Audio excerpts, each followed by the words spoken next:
බුද්ධං සරණං ගච්ඡාමි ධම්මං සරණං ගච්ඡාමි Dhammang saranang gacchami. සංඝං සරණං ගච්ඡාමි Sanghang saranang gacchami. ဒ ුතියම්පි බුද්ධං සරණං ගච්ඡාමි ဒုတိယ buddhaṃ saranang gacchami.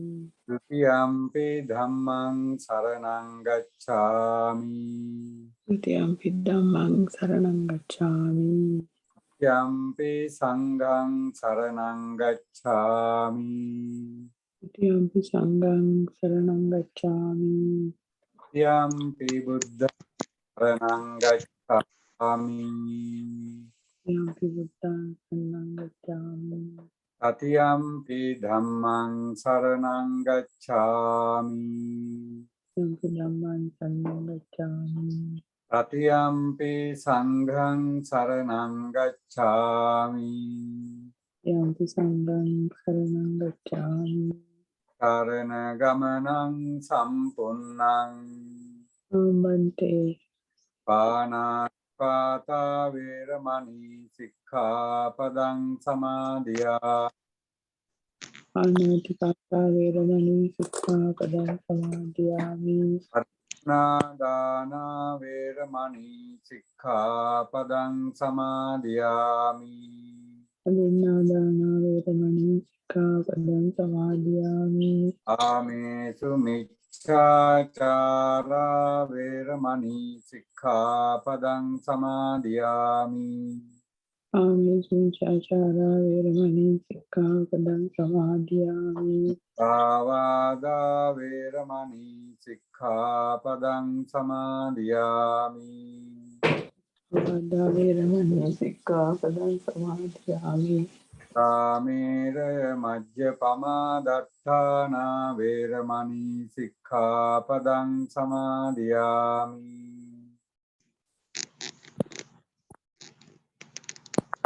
කරණේන සද්ධින් පංච සීලං ධම්මං සාදුකං සුරක්ෂිතං කତ୍වා අප්පමාදේන සම්පාදේත හොඳයි පින්වත්නි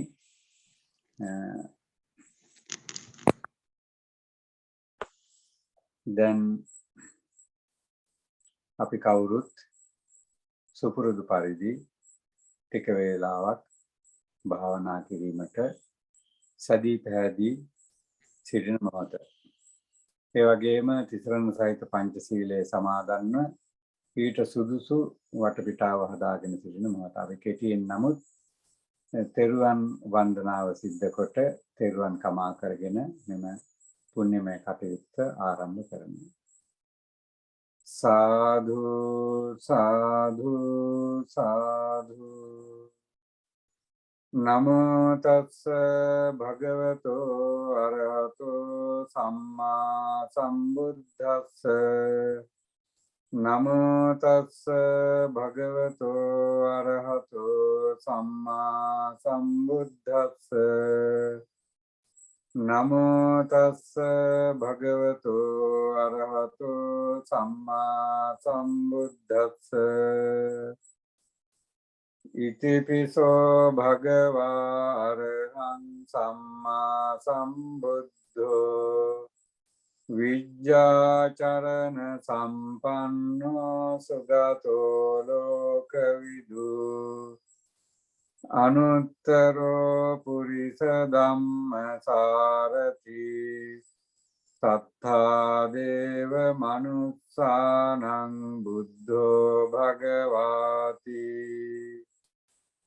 සාක්ඛාතෝ භගවතා ධම්මෝ සන්දිට්ඨිකෝ අකාලිකෝ ඒහි පස්සිකෝ පනයිකෝ පච්චත්තං වේදි තබ්බෝ විඤ්ඤාහිති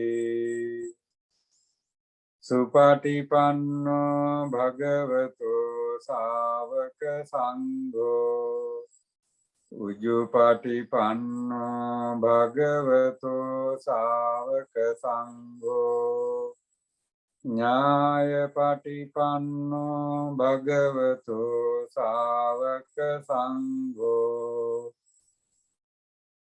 Sāmīci patipanno bhagavato sāvaka sangho Yadidang cattari purisa yugani Atta purisa puggala Esa bhagavato sāvaka sangho Ahuneyo pahuneyo Dakhineyo anjali karaniyo Anuttarang punyakhetang lokasati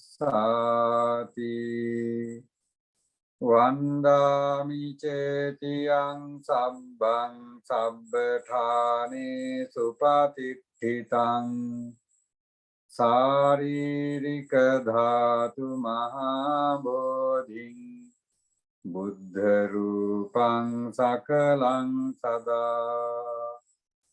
Kayena vaca cittena pamadena maya katang Acchayang kamame bhante bhuri panya tathagata Acchayang kamame dhamma sanditthika akalika Acchayang kamame sangha supatipanna anuttara Sadhu, sadhu.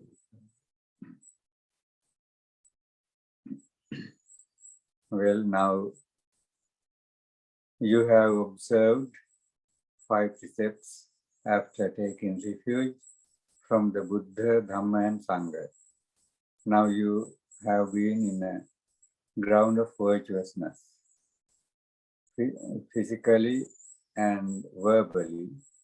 You are well disciplined and tamed. Being in such a virtuous ground, now we are going to concentrate our mind on something wholesome. Kusala Chittasya Ekaggata Samadhi. One-pointedness on an wholesome subject is called Samadhi, or concentrated level of mind. So for that, first we can focus on our own virtuousness. How virtuous we are right now. Since we are in the background of virtuousness by observing 5 precepts, it's very easy for us to concentrate on our own virtuousness. Contemplate each and every precept that you have observed. Not to kill, not to steal, not to commit adultery, not to lie, not to take intoxicants. And think about the benefit that one can experience in this very life as well as many lives to come as a result of practicing these precepts. This very life would be very successful, blameless, and happy one. Hereafter also, as a result of observing and practicing precepts, 5 precepts, one would not be born among hell beings, hungry ghosts, animal kingdom, or any woeful suffering state like that. Virtuousness or morality would lead one towards heavenly beings, human beings. And also, as a result of practicing and fulfilling virtuosity, virtuousness, sila, one would complete 3 out of major steps towards Nibbana.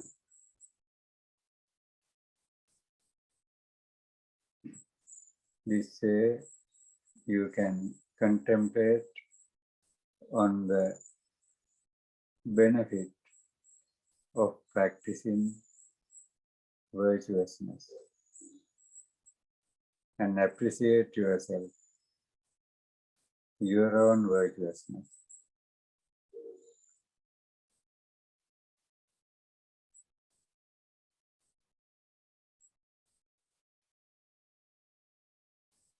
තම තමන් සමාදන්ව ආරක්ෂා කරමින් සිටින මේ උතුම් පංචශීලය මෙනෙහි කරමින් මෙලොව පරලොව දෙලොව යහපත පිණිසත් නිර්වාණ අවබෝධය පිණිසත් උපකාර වන අයුරු සිහියට නගා ගනිමින්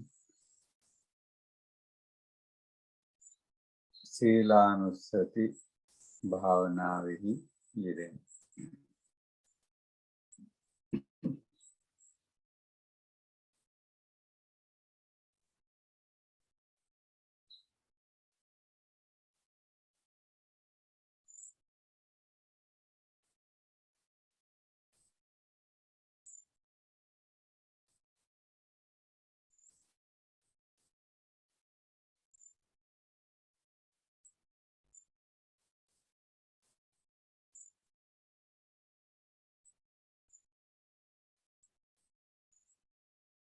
Now pervade loving, friendly thoughts towards oneself first, and gradually pervade it towards your family members, friends, relatives, everyone in this area, in this part of the world, all the human beings around the world, and animal kingdom, divine beings, hell beings, beings throughout all the universe. Starting from oneself, keep on pervading loving, friendly thoughts throughout all the universe without any limit, any boundary. තමාගෙන් පටන්ගෙන සමස්ත විශ්වය කෙරෙහි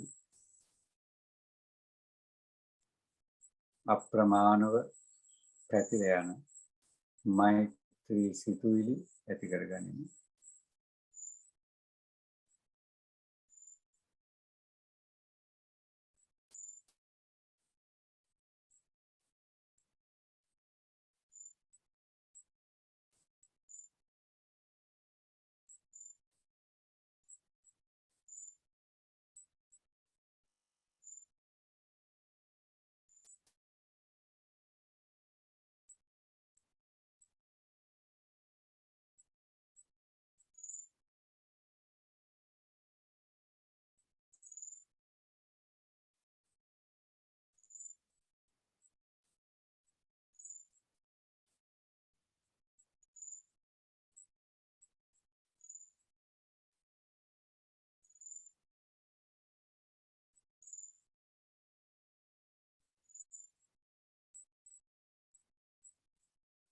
දැන් නැවත තම තමන් වෙත අවධානය යොමු කරමින් තමන්ගේ ශරීරය මෙම ආසනය මත තිබෙන අයුරු අවධානයට යොමු කරන්න. පිටස්තර කෙනෙක් තමා දෙස බලා සිටින්නේ යම්සේද ඒ ආකාරයට තමා යන සංඥාවට වඩා මෙම ශරීරය යන සංඥාව ඇති කර ගනිමින් මේ ශරීරයේ දෙස බලන්න. එය පිහිටා ඇති ආකාරය, එයට ස්පර්ශයන් දැනෙන ආකාරය, වේදනාවන් දැනෙන ආකාරය, මෙම ශරීරයට සංඥාවන් දැනෙන ආකාරය, මෙම ශරීරයට ආස්වාස ප්‍රාස්වාස ආදී දැනෙන ආකාරය,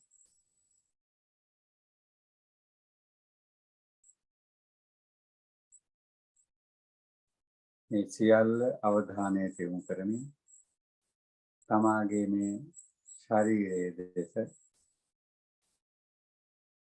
බලාගෙන සිටින්න.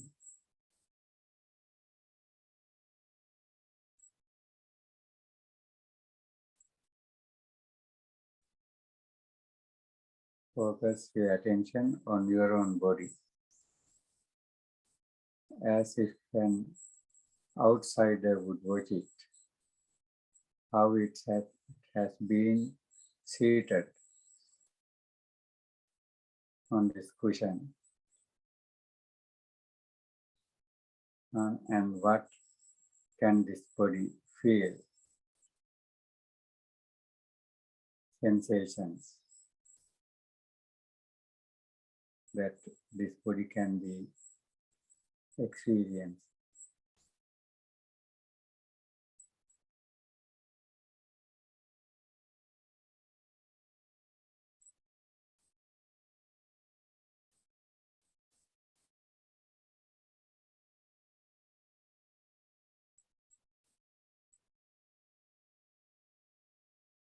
මේ ශරීරය උපතේ පටන් මේ මොහොත දක්වා තම තමන්ට විඳිමින් සිටින සියලු සංවේදනයන්ගේ සමස්තය මෙනෙහි කරන්න. නොයෙකුත් වේදනාවන්, පීඩාවන්, අපහසුතාවයන් මේ ශරීරයට දැනෙන හැටි, මේ ශරීරයේ දැරීමේ දුක,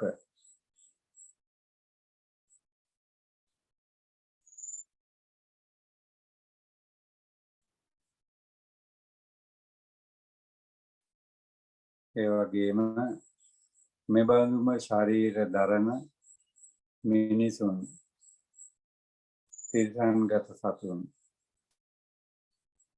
අපාගත සතුන්, සියලු සත්වයන් විඳින අප්‍රමාණ දුක්ඛ ස්කන්ධය, සසර සැරිසරන සියලු සත්වයන්, සසර ගමන නිමවන තුරු කැමැති වුණත් අකමැති වුණත් කර්මානුරූපව විඳිමින් ගෙන යන ඒ දුක මෙනෙහි කරන්න.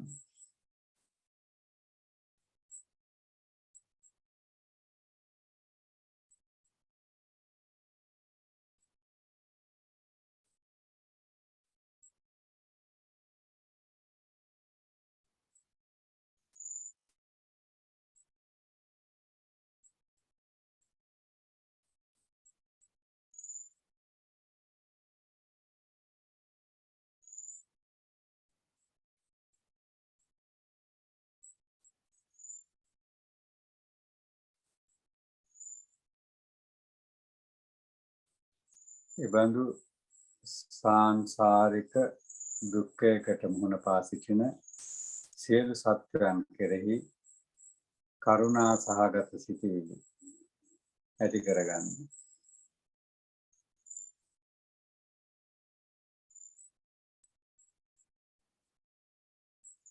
නොයෙකුත් කායික මානසික පීඩනයට පත්ව සිටින සත්වයන් අතින් යම් කිසි වැරැද්දක් තමාට සිදු වී තිබේ නම් ඒ සියල්ලට සමාව දෙන්න.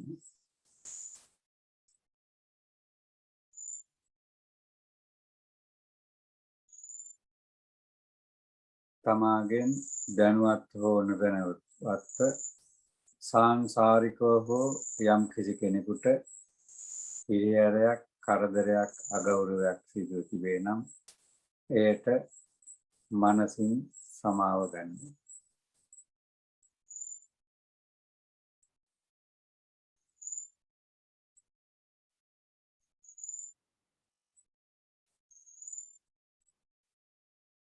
තම තමන් ඇතුළු සමස්ත විශ්වය කෙරෙහිම මෛත්‍රී සහගත සිතිවිලි ඇති කරගන්න.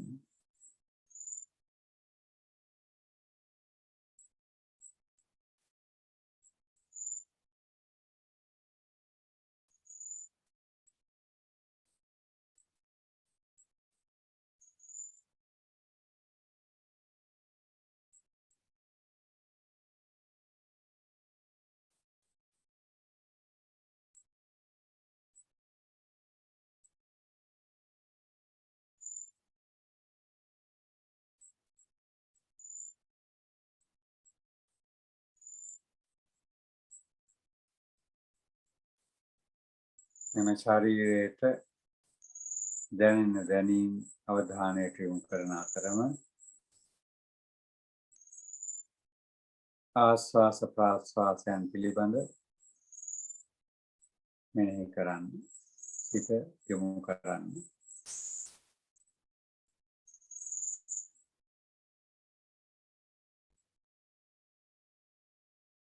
ආස්වාස ප්‍රාස්වාසයන් නාසිකාග්‍රේ ස්පර්ශ වෙන අයුරු ඒ සිදුවෙන මොහොතේදීම අවධානයට යොමු කරමින් ටික වේලාවක් ආනාපාන සති භාවනාවෙහි යෙදෙන්න.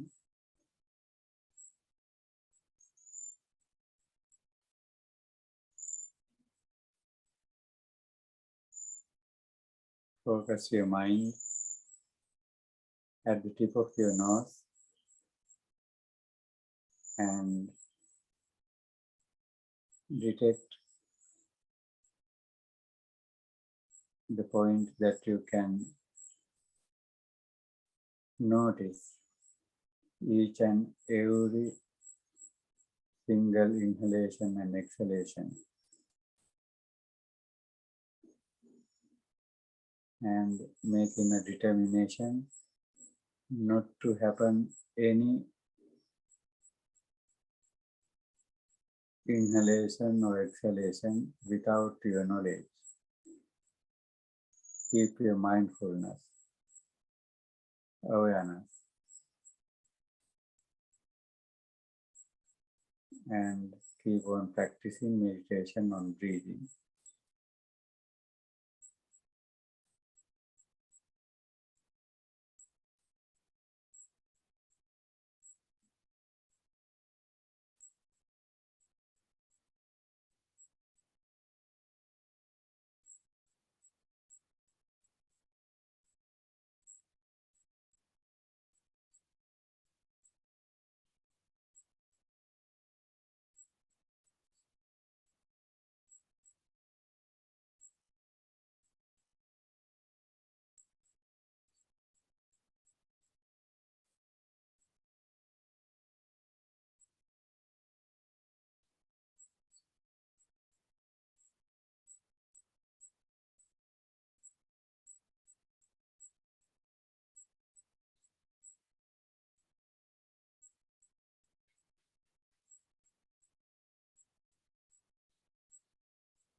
Focus your mind on your thoughts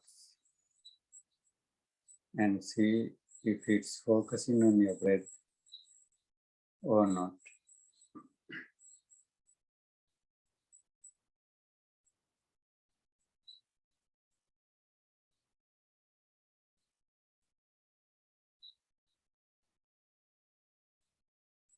By using your mindfulness, you can bring back your mind towards your meditation subject again and again whenever you notice it's somewhere else. Or you can just watch your thoughts. Then naturally it would be under your control and you can redirect easily towards your meditation subject.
Slowly open your eyes.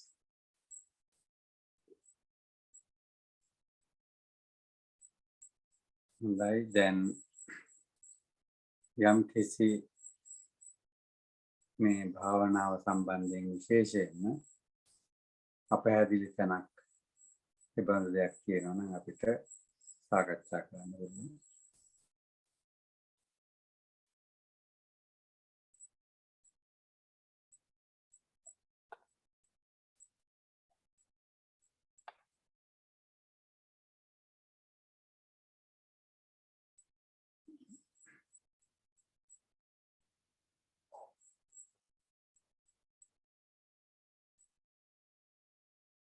හොඳයි එහෙම විශේෂයෙන් නැත්නම් අපි මෙනෙහි කළ යුතු දෙයක් තියෙනවා වරින් වර භාවනා කිරීම සඳහා අපවම දිරි ගන්නවා ගැනීමට අපවම උනන්දු කර ගැනීමට බුදුරජාණන් වහන්සේ නිරන්තරයෙන් භික්ෂුන් වහන්සේලාට මතක් කළ දෙයක් තියෙනවා. ඒක තමයි ජායත මා පමාදත්ත මා පච්චා විප්පටිසාරිනෝ අහුවත්ත. මේ අදහස් කරන්නේ ජායත කියන්නේ ධ්‍යාන කරන්න. කියන්නේ භාවනා කරන්න. මා පමාදත්ත ප්‍රමාද වෙන්න එපා. මා පච්චා විප්පටිසාරිනෝ අහුවත්ත ප්‍රමාද වෙලා පසුතැවෙන්න එපා. විපිලිසර වෙන්න එපා. ඊළඟට උන්වහන්සේ පෙන්වනවා නැවතත් මේ ශූන්‍යාගාර තියෙනවා. ඒ වගේම ගස්මුල් සෙනසුන් තියෙනවා. මෙවට යන්න ගිහිල්ලා ධ්‍යාන වඩන්න භාවනා කරන්න. මෙන්න මෙහෙම නිරන්තරයෙන් උන්වහන්සේ භික්ෂුන් වහන්සේට මතක් කළා, අවවාද කළා, අනුශාසනා කළා.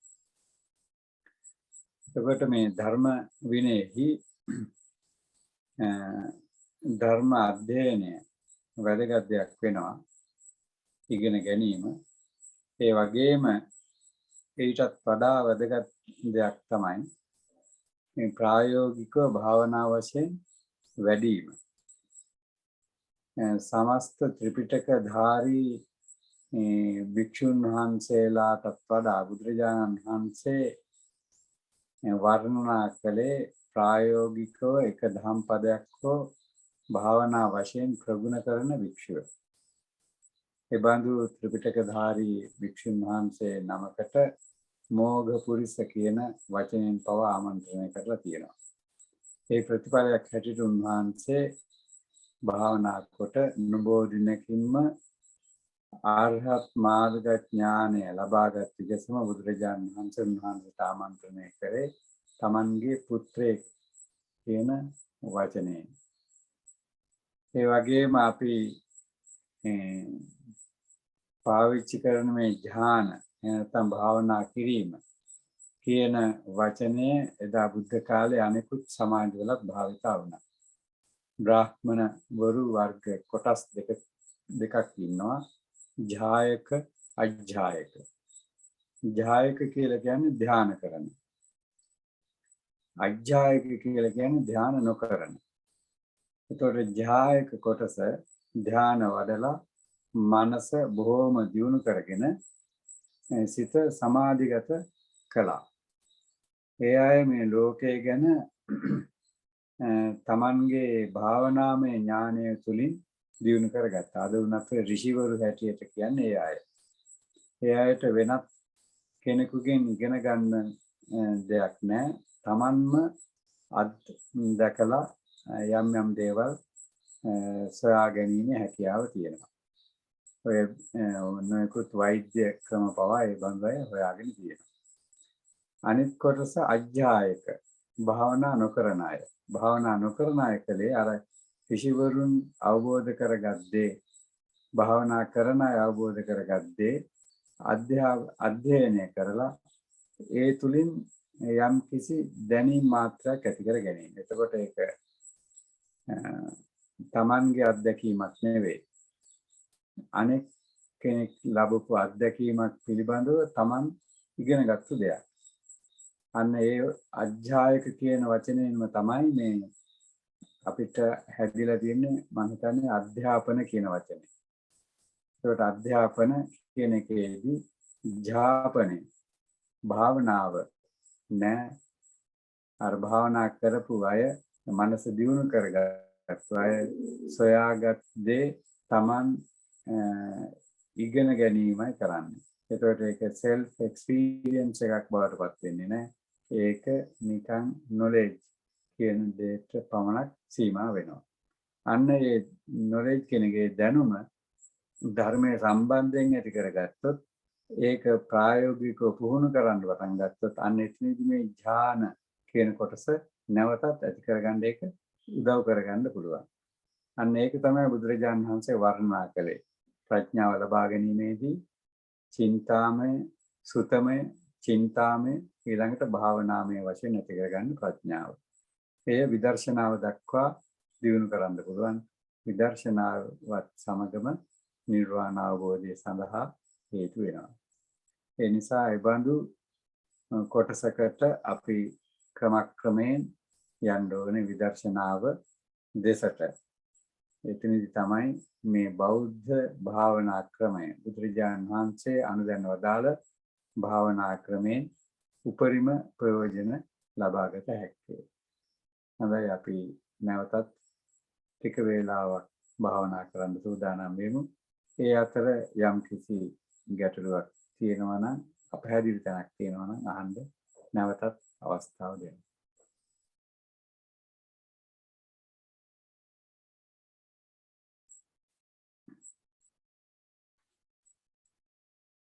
හොඳයි එහෙමනම් කවුරුත් හොඳින් වාඩි වී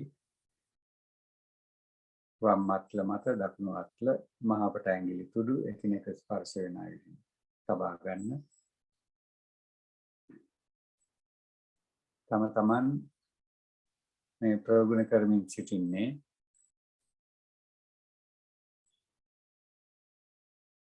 තථාගත ලෝතර භාග්‍යවත් සම්මා සම්බුදුරජාණන් වහන්සේ තමන්ගේම විශිෂ්ට ඥානයෙන් අවබෝධ කොට අනුදැන වදාළ ඒ ධර්ම මාර්ගය බව මතක් කරගනිමින් ශ්‍රද්ධාව වීර්යය වැඩි දියුණු කරගන්න.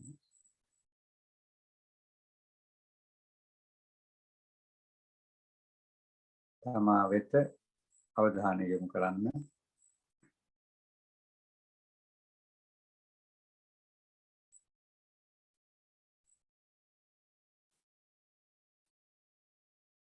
මේ ශරීරයේ සෑදී ඇති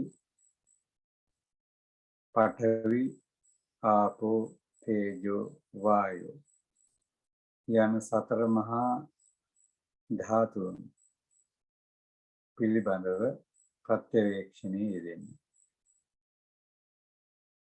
අත්ථි ඉමස්මින් කායේ පඨවි ධාතු මේ ශරීරයේ පඨවි ධාතුව ඇත. තේජෝ ධාතු වායෝ ධාතු ආපෝ ධාතු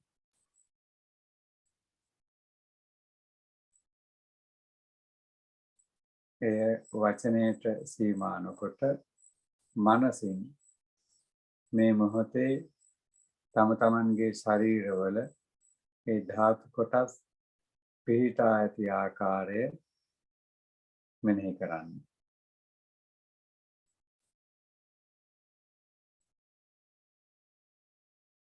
ප්‍රකටවම පඨවි ගතිය දැනෙන පෙනෙන ස්ථාන කෙස් ලොම් නිය දත් ඇට වැනි කොටස්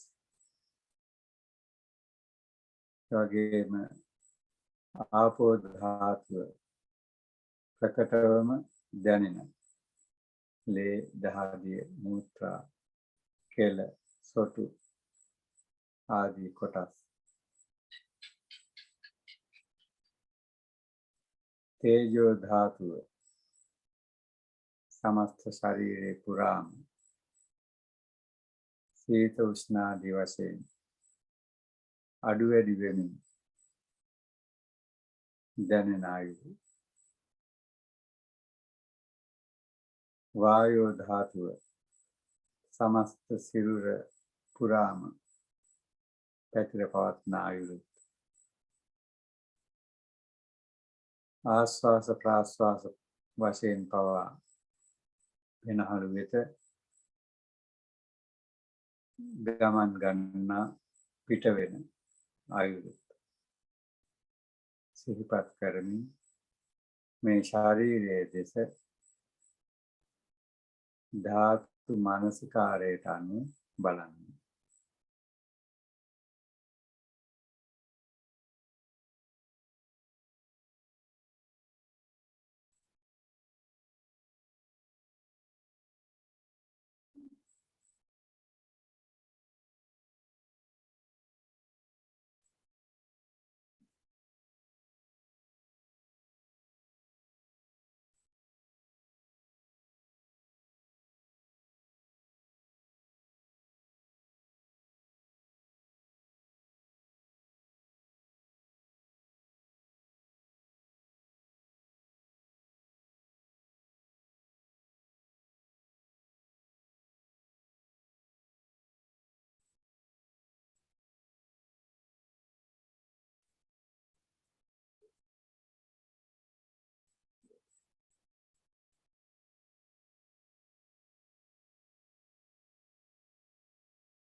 බාහිර ලෝකේ පවත්නා පඨවි ආපෝ තේජෝ වායෝ යන ධාතුන්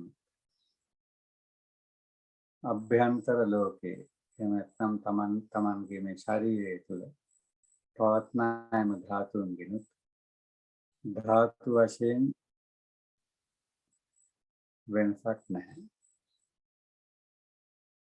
ඒ ධාතු වශයෙන් පවතින ආධ්‍යාත්මික බාහිර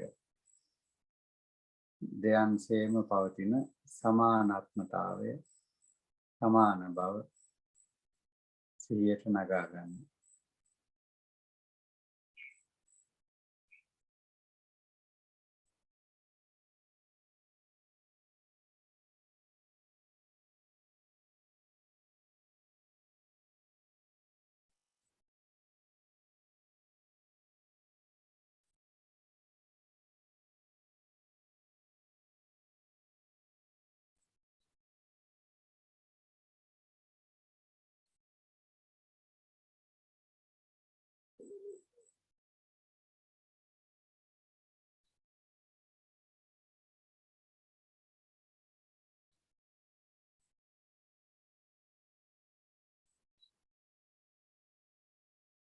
මේ ධාතුන්ගේ නිරන්තරයෙන් සිද්ධ වෙන වෙනස් වීම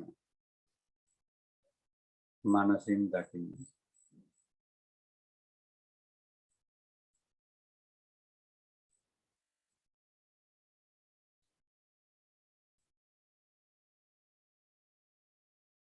එම වෙනස් වීම මනසින් දකිමින් වායෝ ධාතුව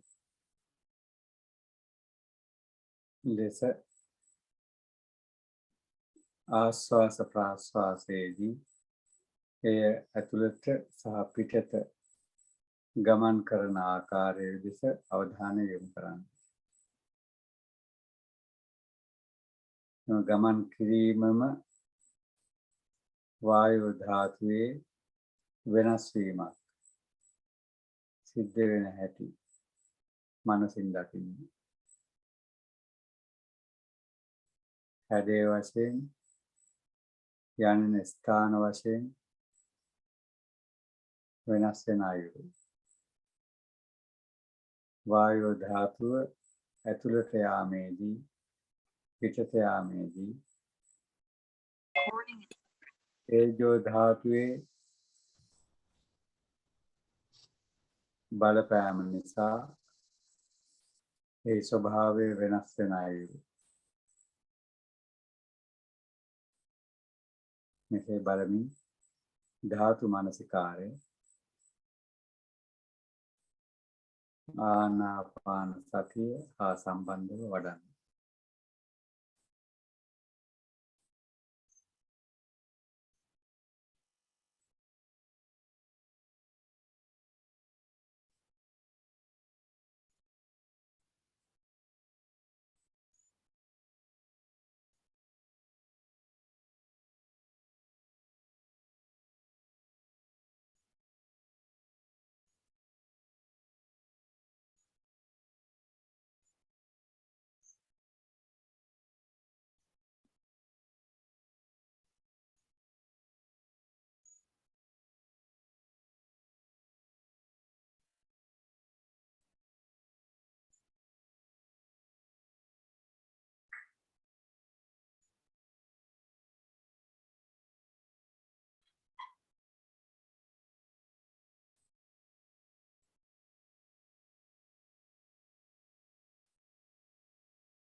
තෙරුවන් සරණයි ස්වාමීන් වහන්සේ. දැන් අපි ඔය මේ ආචනි දුක්ඛා භයපත්තාච නිභයා සෝඛපත්තාච නිසෝකා පුන්තු සබ්බේ පිපානිනෝ. මම හිතන්නේ මොකද ප්‍රශ්නෙකුත් අහන්න හැදුවා වගේ මොකද්ද ඒකට වෙලා වෙන්නේ. ස්වාමීන් වහන්සේ දැන් මේ අපි දැන් ඔය මනසින් එහෙම දකිනකොට මේ ආනාපාන සතියේ හුස්ම ගැන එහෙම නැත්නම් උෂ්ණත්වය ඒවා ඒ වෙලාවේ අපිට ඒක අනිත්‍ය මෙනෙහි කරන්නත් පුළුවන්. එතකොට අනාත්ම කියන එකත් එතනදි මෙනෙහි කරන්න පුළුවන්. මනසින්ම දකිනවා. එතන විදර්ශනාව කරන්න පුළුවන් නේද ස්වාමීන් වහන්සේ? ඔව් ඇත්තටම මේ විදර්ශනාව තමයි ඒක. විදර්ශනාව. වෙනස් වීමනේ එතනදි බලන්න. වෙනස්. දැන් අර සීතල උෂ්ණ දැන් ඇතුළට යනකොට ඒක හොඳට අවධානයෙන් ඉන්නකොට තේරෙනවා මේ ආස්වාසය හැටියට යන වායු ධාරාව සීතලයි. සීතලයි කියන්නේ මේ එළියට එන පාට. ඉතින් ඊළඟට පිටතට ප්‍රාශ්වාස වශයෙන් එනකොට අර ඇතුළට ගියට වඩා උෂ්ණයෙන් වැඩි. ඒතකොට එතනදී මේ අනිත්‍යතාවය. ඒක වෙනස්. ඊළඟට දැන් ඒ ආස්වාස ප්‍රාශ්වාස සුරන් රැල්ලක වුණත් දිගින් දිගටම සෑම කොටසකම තියෙන්නේ වෙනස් වීමේ ස්වභාවයමයි. ඒ විදිහට ඒක නිසා තමයි ආනාපාන සතිය හරියට දිගට වඩාගෙන යනකොට ඒක ආරම්භයේදී සමතය ඊළඟට සමතය විදර්ශනාවට නිරන්තරයෙන්ම හැරෙනවා. ඉතින් මේ ඒක දෙකම සිද්ධ වෙනවා. එතකොට ඒක තවදුරටත් කරගෙන යනකොට මේ ආස්වාස ප්‍රාස්වාස වශයෙන් මේ ක්‍රියාවලිය යෙදෙන්නේ පුද්ගලයෙක් හැටියට තමන් හැටියට නෙව අර පිටස්තර කෙනෙක් දිහා බලාගෙන ඉන්නා වගේ බලාගෙන ඉන්න පුළුවන්කම ලැබෙනවා. එතකොට අන්න ඒක තමයි තවත් අපේ මේ සාම්ප්‍රදායික වචන වලින් කියන්නේ අනාත්ම කියලා. අනාත්ම. ඒක කොටස් තුනම මෙතනදී වැඩිනවා. ඔව්. කියන්නේ මේක සාමාන්‍යයෙන් කියනවා නම් මේ සවිඥානික කයක සිදුවන දෙයක් නේද ස්වාමීන් වහන්සේ? එතකොට ඒ ධර්මතාවයක් වගේ එක වෙනවනේ කොහොමද? අපි මේ වෙන සාමාන්‍යයෙන් එදිනෙදා සාමාන්‍ය මේ ශරීරයට සිද්ධ වෙන දේ පිළිබඳව නියම ආකාරයට දැකීම. ඒ සාමාන්‍යයෙන් මේ බලන කෝණය වෙනස් කරනවා. සාමාන්‍යයෙන් ලෝක සත්‍යය මේක මගේ ශරීරය කියන අදහසින් අන්න ඒක එතකොට නිකම්ම නැති වෙනවා. අන්න ඒක තමයි විශේෂයෙන් දැකීම නැත්නම් විදර්ශනාව බවට පත් වෙන්නේ. ඒක විදර්ශනාවක් බවට පත් වෙන්නෙම සාමාන්‍ය ලෝක සත්‍යය දකින්නේ නিত্য සුඛ ආත්ම වශයෙන්. අපි වුණත් එහෙම තමයි සාමාන්‍ය ලෝකයේ දිනදා කටයුතු වලදී දකින්නේ. නিত্য සුඛ ආත්ම කියන එක මේ වචන වලට අපි නැගුවත් නැතත් ඒ අදහස මේ ඇතිවයි මේ ලෝකේ ජීවත් වෙන්නේ. නিত্য ආත්ම කියන සංකල්පය. ඒක සාමාන්‍යයෙන් ඒක එහෙමයි වෙන්නේ. ඒක හරියක් හෝ වැරද්දක් නෙවෙයි. ඒක තමයි සාමාන්‍ය ස්වභාවය. එතකොට ඒක විශේෂයෙන් දකින්න ඕනේ අවශ්‍ය කෙනෙකුට ඒක අනිත්‍ය දුක්ඛ අනාත්ම වශයෙන් දැකීමට. අන්න ඒ විශේෂයෙන් දැකීම තමයි විදර්ශනාව එහෙම නැත්නම් විපස්සනාව කියලා කියන්නේ. ඒකට ඒක අපි අර ටිකෙන් ටික දැන් පටික්කුල සංඥාව වැඩිීමේදී ධාතු මනසකාරය කිරීමේදී මෙන්න මේ සංඥාව ටිකෙන් ටික අපි වැඩෙනවා. දැන් පටික්කුල සංඥාව වඩනකොටත් අර එතනදී මේ ආත්ම කියන කොටසට පහර ගැසීමක් සිද්ධ වෙනවා. Tamanගේ දැඩිව තියෙන මේ මගේ කියන මේක ගැන වෙනස් අත්දැකීමක් එනවා. කුණප කොට්ටාශ වශයෙන් බලන නිසා. ධාතු මනසිකාරයේදී පඨවි ආපෝ තේජෝ වායෝ මේ ධාතු වල එකතුවක් හැටියටයි මේ ශරීරයේ තියෙන්නේ කියන එක ටිකෙන් ටික දකින්න පටන් ගන්නවත් එක්කම විශේෂ දැකීමක් ඇති වෙනවා. අන්න එතනදී මේ මමත්වය කියන එක දුර්වල වෙනවා. ඒක විපස්සනාවේ කොටසක් බවට පත් වෙනවා. ඒ තමයි නිවන සඳහා හේතු වෙන්නේ. බොහොම පිං ස්වාමීන් වහන්සේ තෙරුවන් සරණයි. සෑම දිනකටම තෙරුවන් සරණයි. තෙරුවන් සරණයි සමන තෙරුවන් සරණයි. තෙරුවන්